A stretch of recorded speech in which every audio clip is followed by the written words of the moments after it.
les yeux du fœtus sont à présent bien positionnés. En général, les paupières restent fermées jusqu'à la 24e semaine. Cependant, les échographies 4D ont démontré que certains bébés ouvraient les yeux dès 18 semaines.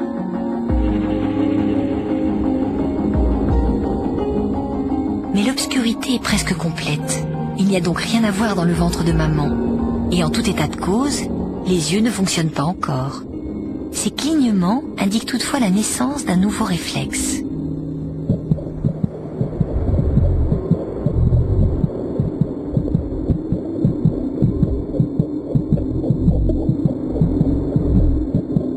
Notre petite fille vient encore de passer un cap important. Elle est arrivée à mi-chemin de son voyage vers la naissance.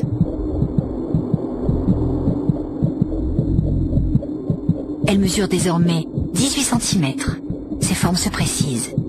Elle possède même déjà ses propres empreintes digitales.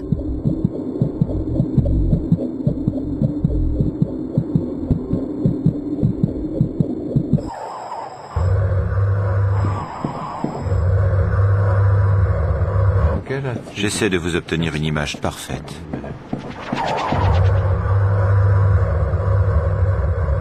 Vers 22 semaines, la maman passe une deuxième échographie plus détaillée, l'échographie morphologique. Elle permet d'examiner l'anatomie du fœtus et de mesurer sa croissance depuis le premier examen.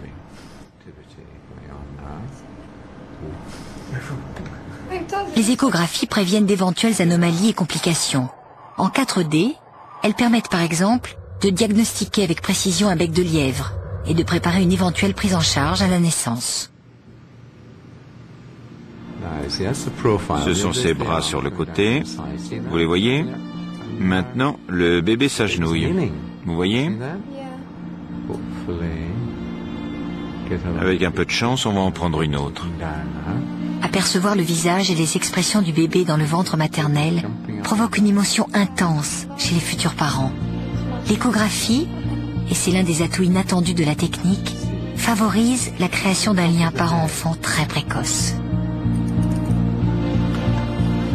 Là, ce sont ses bras. Il les porte à son visage.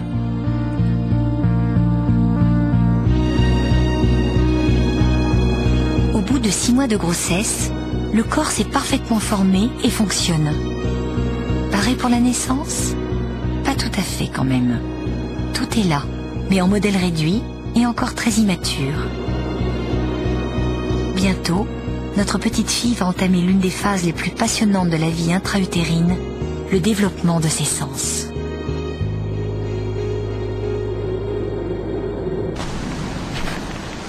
La maman prend de plus en plus conscience des mouvements de son bébé.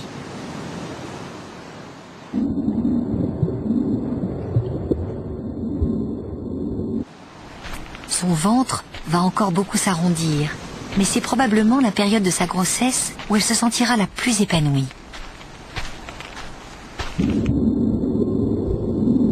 Ses nausées matinales ne sont plus qu'un mauvais souvenir, et le fœtus est encore trop petit pour lui occasionner la gêne qu'elle ressentira lors des dernières semaines. Pour beaucoup de femmes, c'est vraiment la plénitude.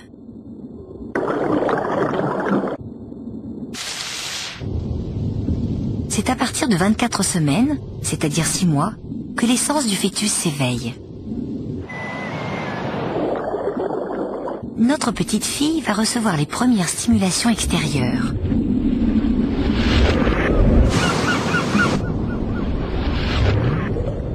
La plupart de ses organes sensoriels, oreilles, nez, papilles gustatives et terminaisons nerveuses tactiles, sont arrivés à maturité.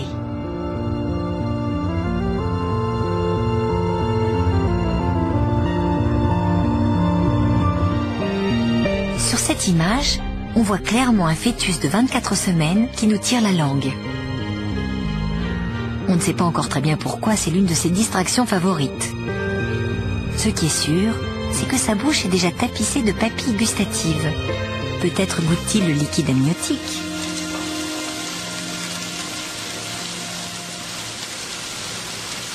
La bouche et le nez du fœtus sont en permanence baignés de liquide amniotique, qui peut transporter le goût et l'odeur de ce que mange la maman.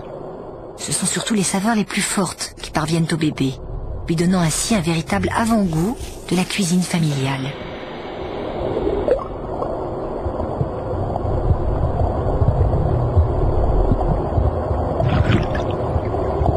Goût et odorat sont intimement liés, mais le sens du goût est encore très limité. Le fœtus s'entraîne à reconnaître les 4 saveurs: sucrée, celle qu'il préfère déjà, salée, acide ou amère. Bien plus développé, l'odorat permet au fœtus d'identifier des saveurs complexes telles que l'ail, l'oignon ou les fines herbes.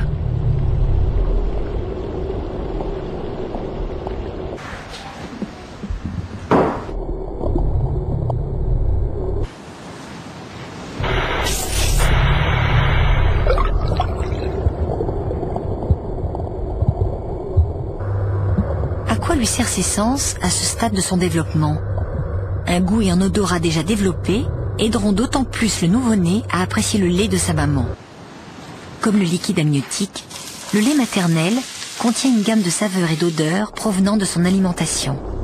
Le bébé reconnaîtra sûrement ces saveurs dès la première tétée.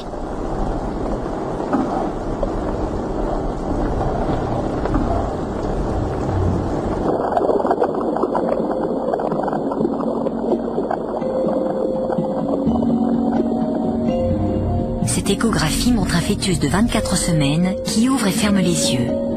Depuis au moins 5 semaines, ses yeux sont complètement formés. Et pourtant, la vue est le seul sens dont le fœtus ne peut pas encore bien se servir avant la naissance. Il fait décidément trop sombre dans le ventre de maman.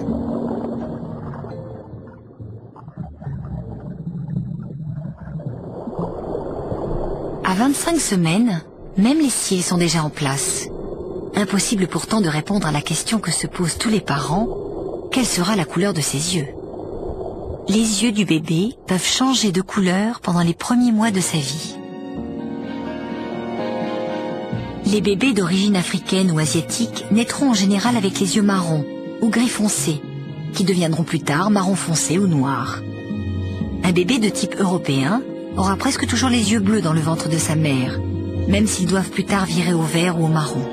En effet, certains pigments ont besoin de lumière pour se former.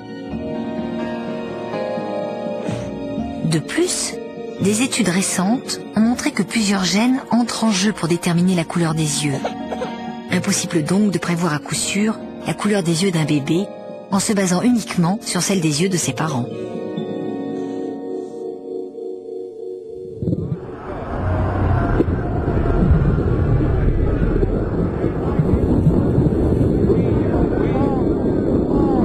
Le sens le plus développé chez le fœtus est sans doute l'ouïe.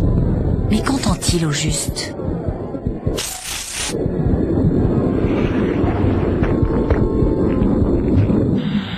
Le son se propage 4 fois plus vite dans le liquide que dans l'air.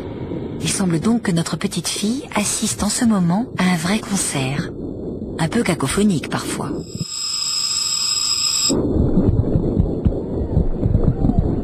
C'est à partir de la 13e semaine, lorsque ses oreilles commencent à percevoir les vibrations sonores, que le fœtus entend ses premiers sons, les gargouillis dans le corps de sa mère.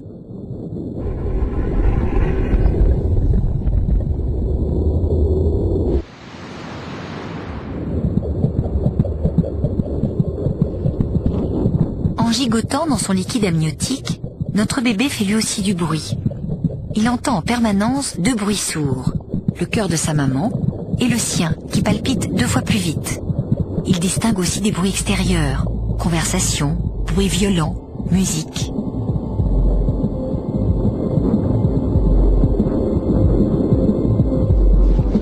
Les parois de l'utérus, ainsi que l'abdomen maternel, filtrent la plupart des hautes fréquences.